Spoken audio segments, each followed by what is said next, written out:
Assalamualaikum warahmatullahi wabarakatuh. Alhamdulillah alladzi hadana lihadza wa ma kunna linahtadiya laula an hadanallah. Asyhadu an la ilaha illallah wa asyhadu anna Muhammadan abduhu wa rasuluh. Allahumma salli wa sallim ala sayyidina Muhammad wa ala alihi wa ashabihi ajma'in, amma ba'd. Saudara-saudariku yang mulia, pakaian, jubah, dan perhiasan penghuni surga. Tidak diragukan lagi bahwa pakaian adalah salah satu simbol keindahan, kekayaan, kerapian, kelembutan, dan rasa. Oleh karena itu, manusia sangat menjaga dan memperhatikan pakaiannya. Mereka juga memperhatikan semua jenis pakaian dan yang mereka kenakan lainnya. Terlebih lagi para wanita, perhatian mereka melebihi kaum laki-laki, bahkan sangat lebih. Allah Subhanahu wa ta'ala telah menguji hamba-hambanya yang beriman dari golongan laki-laki dengan larangan memakai pakaian dari sutra dan emas, tetapi dibolehkan bagi perempuan. Melarang memakai bejana dari emas dan perak bagi laki-laki dan perempuan. Semua itu untuk diberikan kepada mereka di akhirat dan melimpahkan dengan kenikmatan yang agung karena ketaatan kepada Allah Subhanahu wa ta'ala. Di dalam Al-Quran telah dijelaskan tentang pakaian, jubah, dan perhiasan penghuni surga. Allah Subhanahu wa ta'ala berfirman, artinya, sesungguhnya mereka yang beriman dan beramal saleh, tentulah kami tidak akan menyia-nyiakan pahala orang-orang yang mengerjakan amalannya dengan yang baik. Mereka itulah orang-orang yang bagi mereka surga Aden, mengalir sungai-sungai di bawahnya. Di dalam surga itu mereka dihiasi dengan gelang emas, dan mereka memakai pakaian hijau dari sutra halus dan sutra tebal. Mereka duduk sambil bersandar di atas dipan-dipan yang indah. Itulah pahala yang sebaik-baiknya dan tempat istirahat yang indah. Surah Al-Kahfi ayat 30 sampai 31.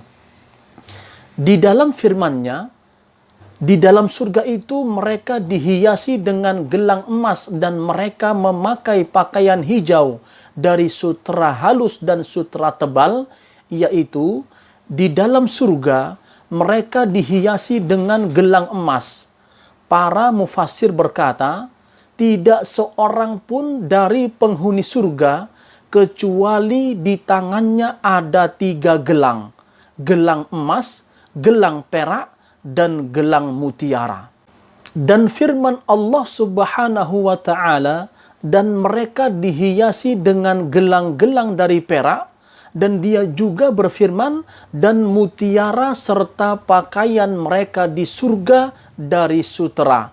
Serta di dalam hadis disebutkan, tablughul hilyatu minal mu'min haitsu yablughul wudu'.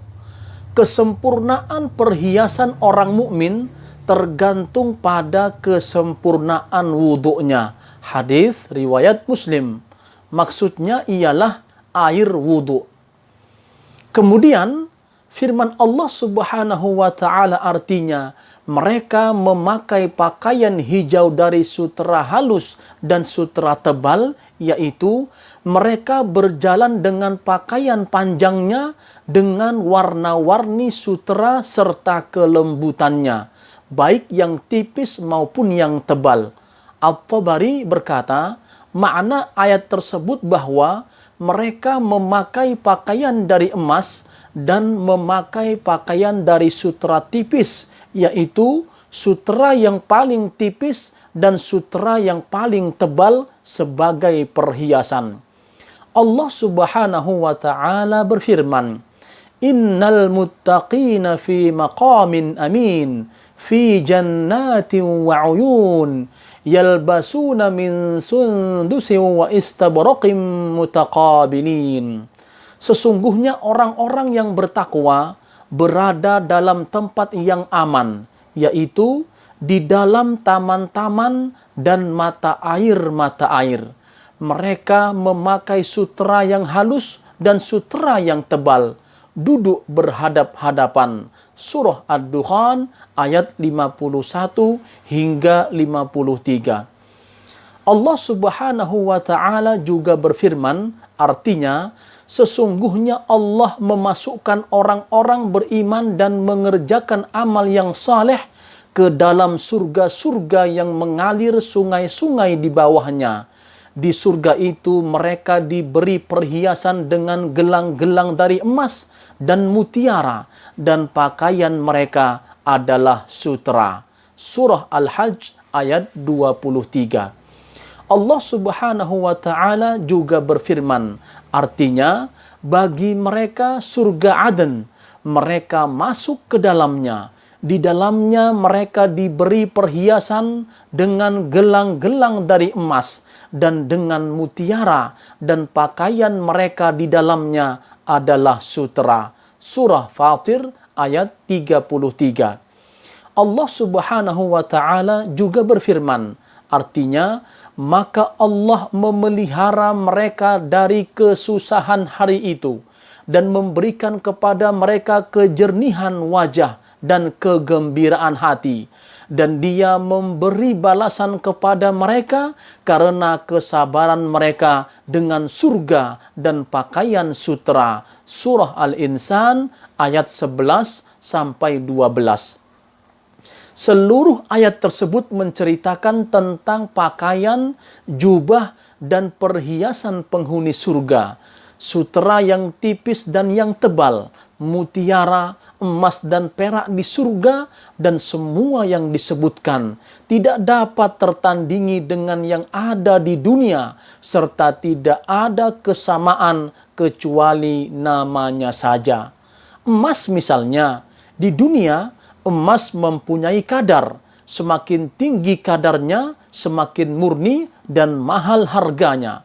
Sedangkan apa yang ada di sisi Allah merupakan jenis paling murni dan dengan bentuk yang tidak bisa diilustrasikan oleh akal dan pikiran, serta seluruh barang tambang lainnya.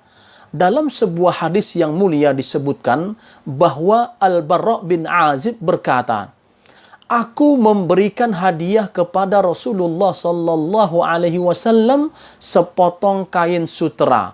Lalu para sahabat saling berbisik-bisik. Kemudian Rasulullah sallallahu alaihi wasallam bersabda, apakah kalian merasa takjub dengannya? Mereka menjawab, benar wahai Rasulullah. Beliau bersabda, demi zat yang jiwaku berada di tangannya, sapu tangan Sa'ad bin Mu'ad di surga lebih baik darinya. Hadis riwayat Al-Bukhari dan Muslim. Amr bin Sa'ad bin Mu'ad meriwayatkan bahwa Atari bin Hajib menghadiahkan baju dari sutera yang dipakai oleh kaisar kepada Rasulullah sallallahu alaihi wasallam. Lalu orang-orang mengerumuninya, mereka memegangnya dengan takjub seraya berkata, wahai Rasulullah, apakah ini diturunkan kepadamu dari langit? Beliau bersabda, mengapa kalian heran? Demi zat yang jiwaku berada di tangannya, sapu tangan Sa'ad bin Mu'ad di surga lebih baik dari ini.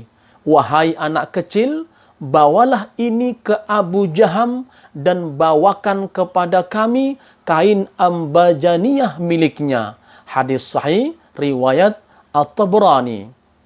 Saudara-saudariku yang mulia, begitu indahnya kenikmatan surga yang dipersiapkan bagi orang-orang yang istiqamah di jalan Allah dan di jalan petunjuk Nabi Muhammad sallallahu alaihi wasallam. Wassalamualaikum warahmatullahi wabarakatuh.